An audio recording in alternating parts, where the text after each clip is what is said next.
এটা কি আপনারা চিনেন দর্শক? আচ্ছা, এটা তো স্যাপড হয়ে গেছে, এটা বাদ। এখান থেকে একটা নরম সরম লই। এটা কিন্তু খাইতে মিষ্টি। কোনো সময় মুখে দিয়ে আপনারা টেস্ট করছেন কিনা, আমি কিন্তু যখন ছাগল পাইতাম তখন খাইতাম। ছাগলে এটা বর্ডার বর্ডার করে সাবাই সাবাই খায়, কারণ হেদের কাছে খাইতে একটা সুস্বাদু লাগে। তো ওই দিন দেখলাম এক কবিরাজে এটা নিয়ে দেখাইতেছে যে এইটা নাকি কি কি রোগের ওষুধ। এই যে ভিতরে এই যে শ্লেষা জাতীয় অনেকটা মধুর কালার, হ্যাঁ, এটা কিন্তু আসলেই মিষ্টি।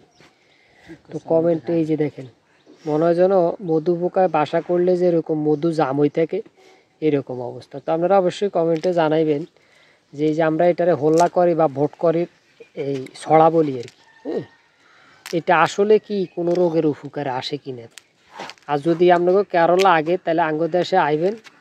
আঙ্গ দেশ হইল নোয়াখালী, ঠিক আছে নি, এনে গিনের অভাব নেই। এই যা সব ফ্রিতে লই যান।